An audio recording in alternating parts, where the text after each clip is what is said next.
The topic is advice for soon-to-graduate engineering students. Congratulations.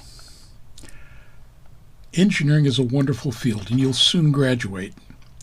After years of slogging through difficult classes, you'll land your first job, the cash flow will reverse in your favor, and hopefully you'll start having fun. Not only will you get to play with enough equipment to build the bridge of a starship, but they'll pay you to do it.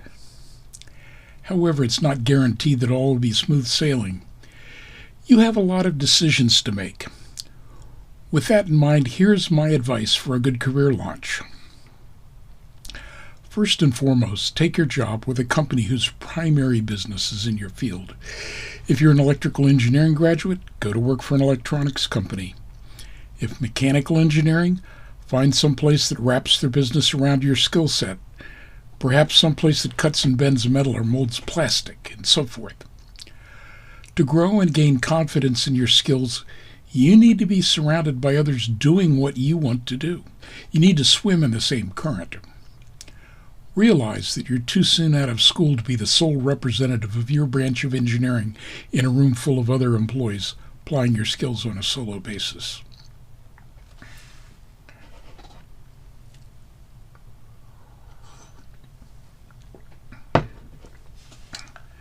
Second piece of advice.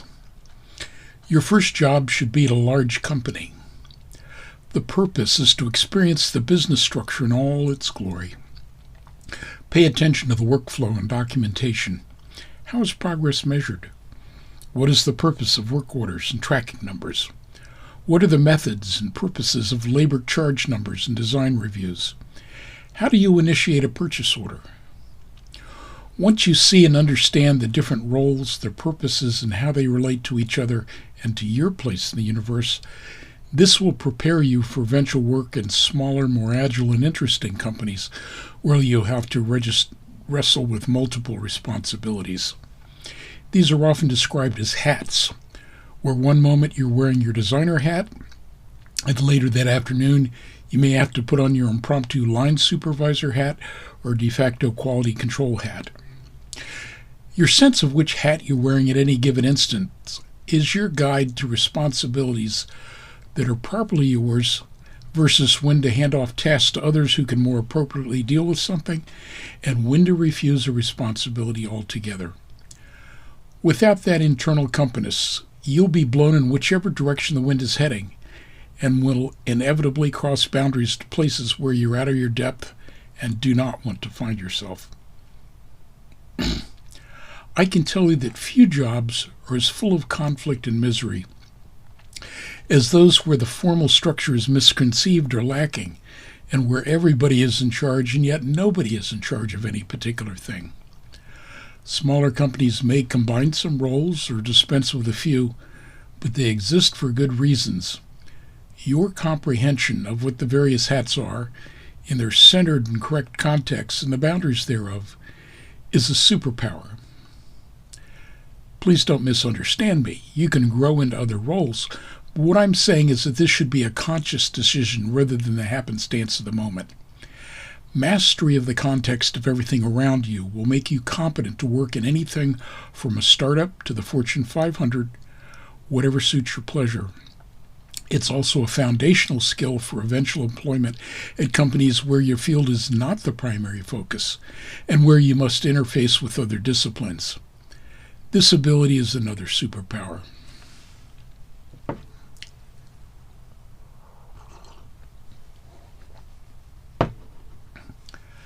Third piece of advice is to look for a job doing what you want to do right out of the gate.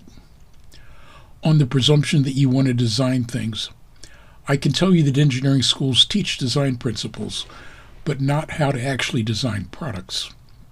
You learn that on the job, which is correct because different jobs require different applications of the fundamental principles. Student projects are toys compared to the complexity you will encounter. So if you want to design, don't let yourself get shunted into non-design work like test or quality control or field service. Not only would that shape your subsequent job opportunities, but the longer you delay, the harder it will be to switch. So if at all possible, find a job doing what you want to do from the get-go. If you decide to change your career track later on, well and good, but make it a conscious decision rather than another collision in a billiard ball career trajectory.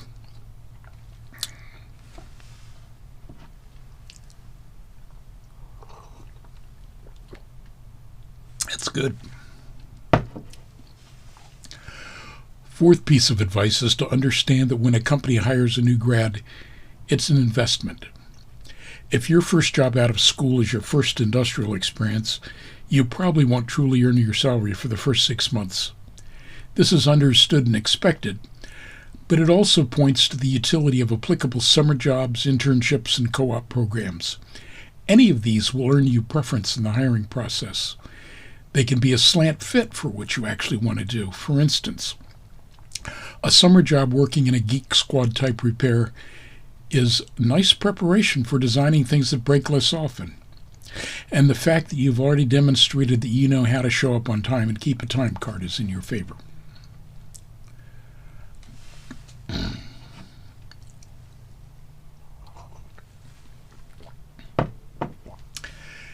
Fifth piece of advice is to actively improve your communication skills. I was once on a long flight where I was in the middle seat, and I started talking to the passengers on my left and right. To my left was an engineering student, and I started telling him about the importance of fluent communication skills. Suddenly, the passenger on my right stuck her arm across my chest, pointed at the student, and said, "You listen to him! He knows what he's talking about!" It turned out that she was an administrator for a water district. She was working with civil engineers, but the communications needs are universal. Many engineers are stalled in their careers because they can't formulate a coherent email, or because their knees buckle when they speak to a group. Most of the work to hone your communication skills is simple practice, bolstered by the use of grammar and spelling checks as required. If your employer is large enough, there might be an in-house Toastmasters group. If not, any city of a decent size will have one nearby. Check it out. I sincerely hope you come to appreciate the general ed courses force-fed to you during your freshman and sophomore years, especially English composition. If you have a chance to take a technical writing course, take it. Creative writing is even better. One fundamental way to learn to write is to read excellent writing. Start noticing reading material that is especially clear and informative. This might be memos, textbooks, news articles, or good fiction. Note how things are phrased, the cadence, the order of words in the sentences.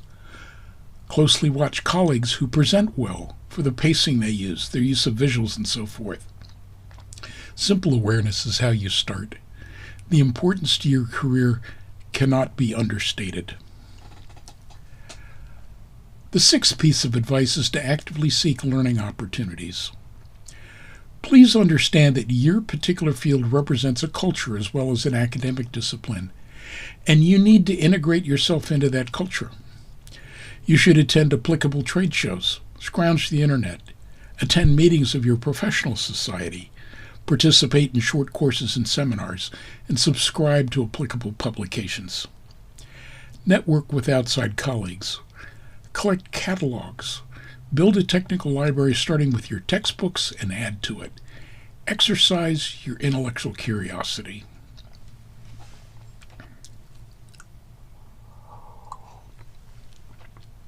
I can't count how many times I've urged junior engineers to do these things, only to have them whine that they're too busy.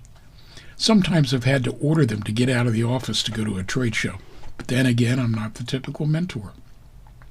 I will insist that they have fun and come back with a suitable collection of exhibitor booth giveaway pens, rulers, t-shirts, mugs, and keychains to prove it.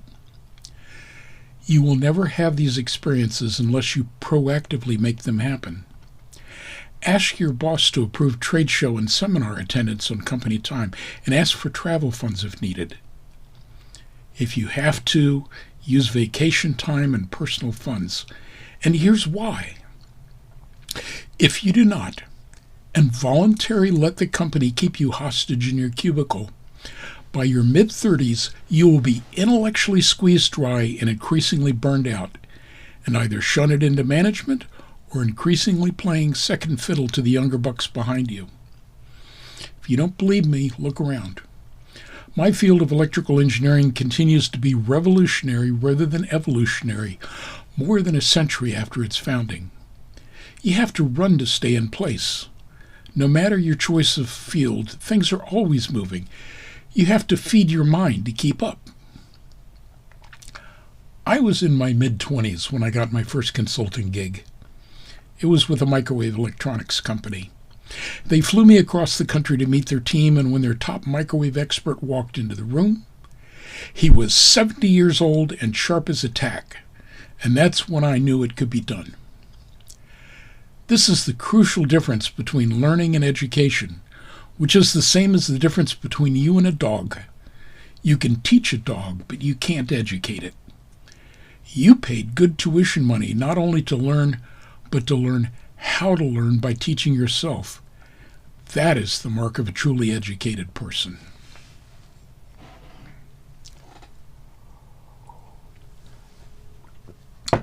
My final advice, and listen closely. Never, ever let the company be in charge of your career. The company lacks a vision of your personal potential and is therefore incompetent to manage your future for you. They concentrate on getting work out the door, not on nurturing your growth. At one time, I had an employee we'll call Mark. He told me that before he started college, he took the only summer job he could find in the small Midwestern town where he grew up.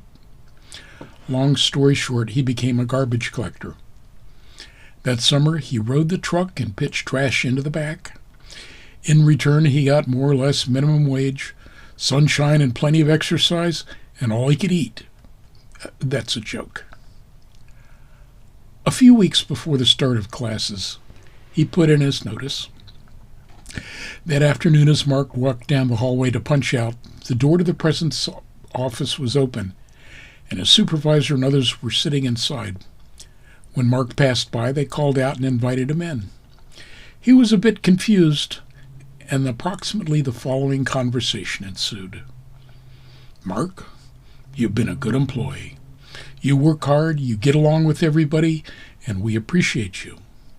If you stay with us, we'll give you a raise and more responsibility, and you'll have a career. How about it, Mark?" How would you answer? Was the company vision for Mark the correct one? Only from their perspective. Suffice to say, he said no, went to college, and eventually wound up working for me. Later, he quit to go to graduate school, and the last I heard, he was doing rather better than the career he turned down, or even what I could offer him at the time. More power to him. I'll give you another story. It's about a student who earned his way through engineering school as a repair tech. When he finally graduated, he told his supervisor that he was ready for a design role. Of course, his supervisor wasn't having any of it and told him to get back to work at the repair bench where he, the supervisor, needed him. To get an engineering job, he had to quit. But he also went about it incorrectly. Without bothering to talk to the repair supervisor, he should have made inquiries directly in the company engineering department. But in any instance, he had to walk away to get ahead. How many young engineering hires find themselves languishing at the same desk 20 years later, still collecting the same intellectual garbage? Companies often opt for inertia. After all, if you're doing your job competently, why disrupt that? It's up to you. A new job, grad school, new challenges are your personal responsibility and no one else's.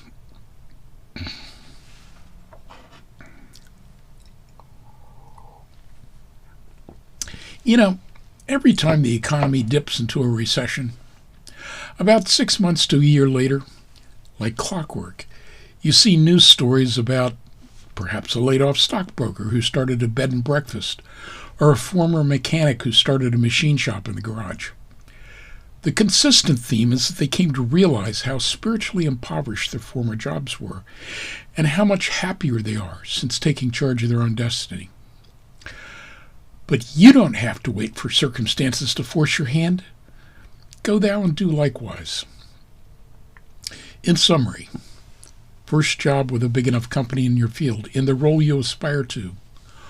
Work hard but have fun too. Grow yourself and stay in charge of your destiny. Now go make me proud. I'm Oren Laney. Thanks for watching. Subscribe, hit the like button and comment below. There's more to come.